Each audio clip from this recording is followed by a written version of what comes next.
Chai with Manju, with your host, Dr. Manju Sheth. Hello and welcome to Chai with Manju. Our guest today is the president and CEO of YW Boston, which was previously known as YWCA. It was in 1866 that this wonderful organization was established right here in our great city of Boston with the mission to eliminate racism, empower women, and promote peace, justice, and dignity for all. Let's meet the very charismatic CEO of this organization, Beth Chandler. Welcome, Beth Chandler, to our show. It's truly such an honor to have you with us today. Oh, well, thank you so much for having me, Manju. So, Beth, you grew up in Brantford, a small New England town of Connecticut, where you said you had a very loving family, as well as Sundays were spent at church, where your grandmother was also a founder. Yet you said your childhood was not free of hurtful experiences, as there were very few families of color in your town. So tell us what your childhood was like, and what are some of the experiences you had that shaped you to be the person that you are today? Sure, it's a great question. And, I have talked often about my childhood town, Brantford, where I grew up.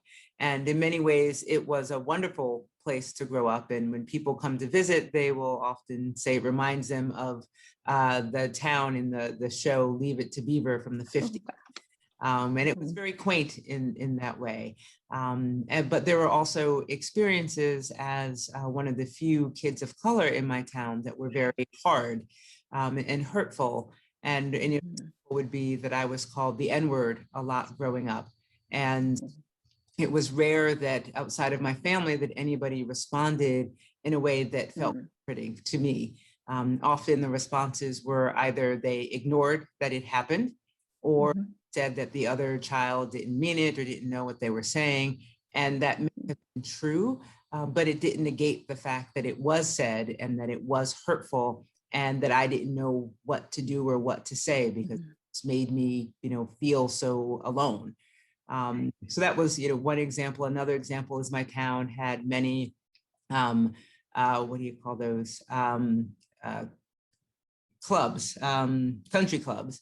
And I didn't know what a country club was for the longest time. And then eventually I found out what they were, but there was no family of color that was ever invited to belong to a country club. And why it mattered was because many of my peers that went to country clubs or belonged to country clubs often had access to people that I didn't. And so they were able to get jobs that were some of the better paying jobs for, teenagers in town. And they got those because of word of mouth, because of people that they knew. And I was, not afforded those opportunities.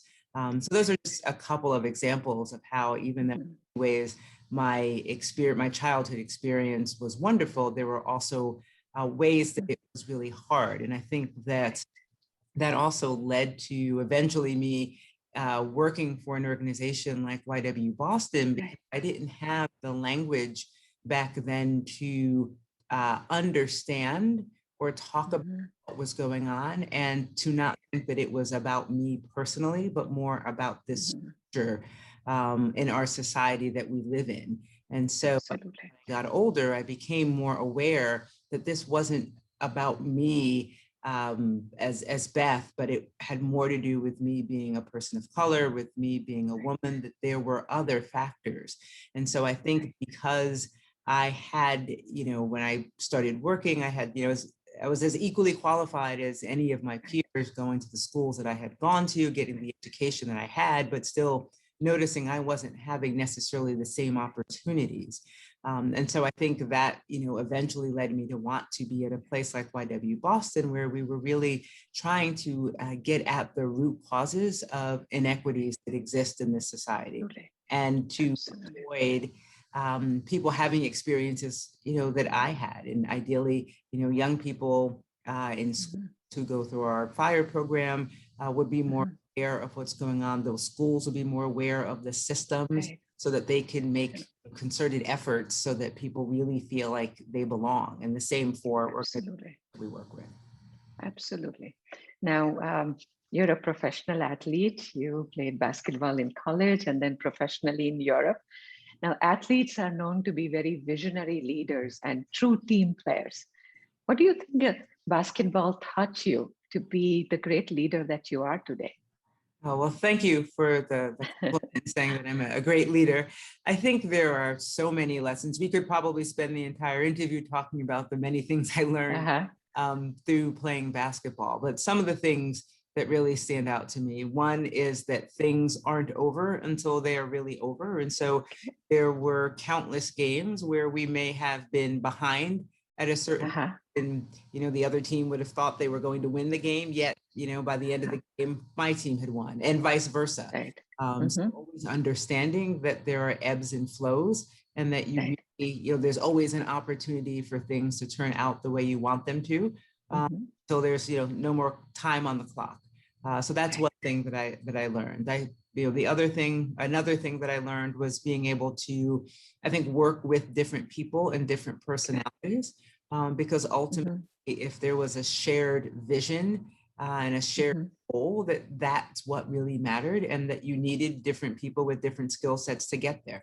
So we all couldn't play the same position or have the same strengths on the court, because it wouldn't have allowed us to thrive as a team. And so I think I have learned to appreciate people's differences and different skill sets that people bring to the table, as long as we have a shared vision. And I think that's why one of the things that's been important to me in my position is that every quarter we talk about where we are as an organization, and that helps to remind us of where we are, where we're going, and how we want to get there.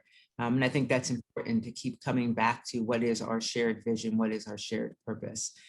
And then I think another thing that I learned from playing basketball is that it is a way to bring people together. And so growing up in the town that I grew up in, my town was very supportive of the girls basketball team. And that wasn't common in lots of places where we played, but we had many people. And I even get phone calls still today from some of the folks that came, back when I was playing in high school, just to check in and say they may have seen something about me or were thinking about basketball because of the Yukon Huskies, since I grew up in Connecticut. And, it was something that really drew people together. And so I think, that's another thing that resonates for me in my work with YW Boston, is that we really think about how do we bring people together?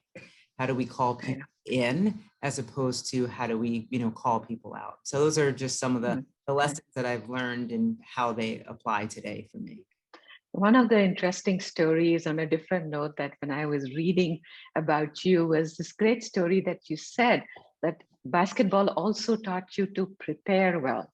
That when you have a presentation or you have something important to do, you prepare so well, and in your head you can visualize it as you did when you were playing the game, right? Yes. That was so wonderful to read as well. Yeah, and it's true. I do think that preparation matters. Right. You can't control everything. Can control your effort, right? And you can control how you prepare yourself. And so I guess there's a little bit of a control freak in me, because I like to be able to control what I can and know what I can control. And that way it limits what the unexpected possibilities might be, right? Right. What do you think is your biggest strength, though? My biggest strength. I think one thing that is a strength of mine is I'm pretty calm. And so it takes a lot to get me rattled. And I think that is helpful, particularly when we may be dealing with a stressful situation, that I'm generally not going to get rattled. I think, every strength is also a weakness. So I think the downside of that is that I'm not particularly emotive. And so if people need somebody that's like a cheerleader and a rah-rah, it's not me, right? And sometimes it can be helpful. I think when we are in stressful situations or have difficult decisions, that people can, because I'm calm in those situations, it helps other people to be able to settle as well. Right. It's hard to be the grace under fire, though. So you have to tell us, what is your secret of staying calm? Because I'm constantly working on it. Don't always achieve it. I'm calm even I'm seeing patients, but apart from that, I'm not that calm. Right. I think part of it is probably just how you're wired as a human being. Okay. I'm Okay. just wired that way. Uh-huh. I think the other thing is that I do believe that what will be, and Uh-huh. that there's, all I can do is control what I can do, but I can't Right. control what other people will do. Right. I can't control Uh-huh. things outside of that. And so I Uh-huh. feel fairly comfortable most times that I've prepared Mhm. the best that I could. And Okay. so outside of that, I can't do anything more. Mhm. And I also don't worry about what other people think. Okay. Because, I learned a long time ago that there will always be people that can say negative things about me, that Right. are going to like me. And that's okay. Like, everybody's not going Mhm. to be, and that's not my job. Right. I need to not beat myself up, because there are Mhm. lots of people that are willing to do it for me. So, that's also how I look at things. It's like, it's my job to support myself, Mhm. and do what I can to, build myself up, because there are always going to be people who are going to do the opposite. I think that's the best advice you can give it to anybody. So let's talk a little bit about YW Boston. Now, we live in times, of course, where now racism is being called literally a public health hazard. And YWCA was founded to eliminate racism, empower women, peace, justice, dignity for all. What are some of the programs that you have that our viewers could join and learn about and get educated? So just share some of the key programs that you have at YW Boston with us. Well, one of the things that we offer are our diversity, equity, and inclusion services. And those we do across all sectors. So we Uh-huh. with any organization. And I think, the beauty of those programs is that they're all designed to meet people where they are in organization. Okay. Okay. And to help people understand what are, Right. not only the history of policies and practices, but what are ways Mhm. that we can identify what might be happening within our own organization, Right. and be able to Right. change, right? Because Mhm. I think often people say, well, I'm not a racist, so I Mhm. can't be doing anything. And people don't Right. realize that, it's a system that we all Right. live in and that we are a part of. And we really have to be intentional if we Right. want different outcomes. And so, our diversity, equity, inclusion services really help people, I think, better understand the system, better Right. understand how they may be contributing to that, how their organization may be contributing to that, and then give Mhm. them strategies to really both change individual behavior Mhm. and to help change how things are happening within their organizations. We also do something every April called Stand Against Racism, where people can sign up either within their organizations or as individuals to make a pledge to stand up against racism. And then we have content that we get from guest curators. So this past year, for example, we had the McCourty brothers from the Patriots football team who provided content that people could watch, and then had discussion questions as well. And so we get content from a variety of different Mhm. curators. And it might be a book, an article, a video that people Mhm. recommend. They'll say a little bit of why, and then they'll have discussion questions so that people can have a discussion within their organization, within their religious community, within their families, to really understand a little more of what a particular issue is. And so those are a couple of ways that people can get involved. And the last I'll share is that we have an advocacy committee that looks at what are policies at either the local level or the state level that might be impeding people's ability to really be included in society, in their organization. An example is Massachusetts has over 800, I think, boards and commissions, which means there's like over 4,000 seats on these boards and commissions. These boards and commissions make decisions on behalf of the Commonwealth, yet they don't represent demographically the people of the Commonwealth. And so we are pushing forward legislation called the Parity on Board legislation that would require that every Mass Boarding Commission have no more than 50% plus one of any gender, that at a minimum, the racial and ethnic composition mirror that of the state, and that a concerted effort be made to place women of color on boards and commissions, because efforts Wonderful. focused on men have generally benefited white women. Efforts that have focused on people of color have generally benefited men of color, so women of color have gotten left out. So those are some ways that people can get involved. Sure. Now, when you look back at the years as a CEO of this wonderful organization, what do you think has been your biggest achievement so far? I think the biggest achievement so far was the completion about, now it's been about 4 years ago, of our strategic plan. So when I first became CEO, interim CEO, and charged with putting together a strategic plan for the organization. And we needed to really think about what was the impact that we wanted to have in the city, and how did we want to be known. Lots of people had heard of YWCA, but they could not tell you what it was that we did or who we were. And so now I think, having gone through that process, having really centered our programming around our vision of helping organizations make more inclusive environments, I think that's how we are now identified. I think people can say, here's the work that YW Boston does, here's the impact they want to have in the city. So that's something I'm very proud of. I'd say a second thing is that we are forecasting this year a balanced budget. And so that will be the first time in, almost my history here with the organization, that we are going to be able to do that. And that doesn't mean, that we don't need to continue to fundraise, but it means that we are finally, finding that balance between the revenue that we're bringing in and the expense to support the work that we're doing. Music to our ears, the budget looks good. Yes. So I asked you so many serious questions, but I have to ask you, what does Beth do for fun? What do I do for fun? There are a few things. So I've been part of a book group and a group, 2 different groups for over a decade for both of those. And so those are things that I enjoy doing. I like to exercise, so I still get to the gym. I go to the gym about 3 to 4 times a week.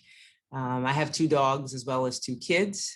So being able to walk the dogs, and often I will, ask a friend or 2 to join. And so being able to, have time with close friends and family and just talk and, be able to relax are things that I enjoy. And I have to say ice cream. I'm a huge ice cream fan. So which one is your favorite? I have as long as it's ice cream, it's my favorite. And my partner and I will often look online to see if there's been a new ice cream shop that opened up that we haven't tried, and we'll head out, and that'll be a weekend venture to try to explore some new ice creams. Do you have a favorite ice cream? Chocolate, and more chocolate.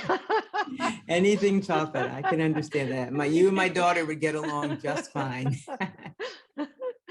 And one day we have to let you try some Indian food. You'll be pleasantly surprised. I'd be happy and then to. Ice cream will taste better with that because it's spicy. Yes, I remember the first time I had Indian food was when I was in college. Okay. I'd never, growing up in Brantford, I was not aware of any Indian restaurants. I don't know any.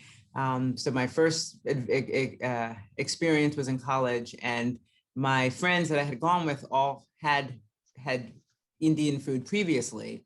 So they ordered everything as hot and spicy as you can imagine.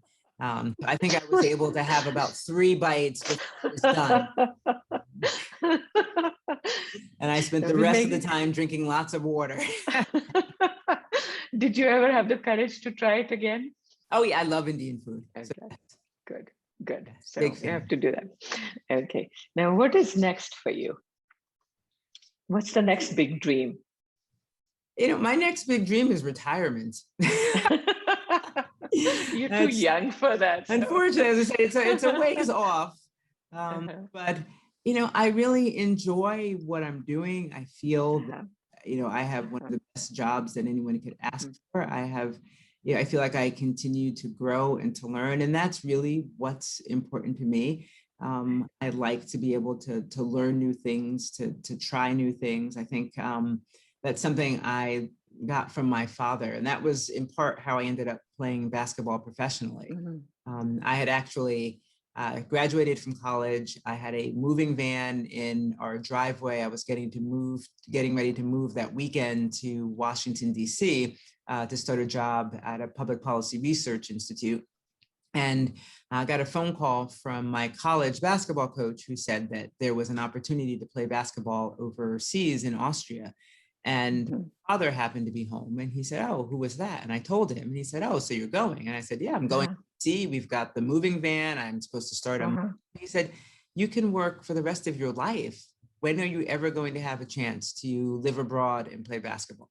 Right. So had he not been there, I would not have that opportunity. But he was always about, trying new and different things, because that's how you learn. So I think that has certainly been, a lesson I have learned from him. And so that's what I'm trying to do is, learn new and different things, both about myself and about the world. So I feel like I have an opportunity to do that in role at YW Boston with the organizations and partners we get to work with, and through staff. And I certainly learn a ton from our staff, particularly given the work that we do and the experiences that people bring.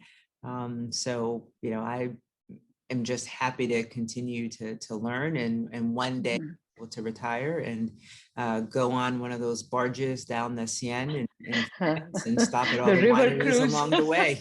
Yeah, but I just want to stop at all the wineries. Yes. So, thank you so much for coming. You're welcome, Manju. You're welcome. Thank you.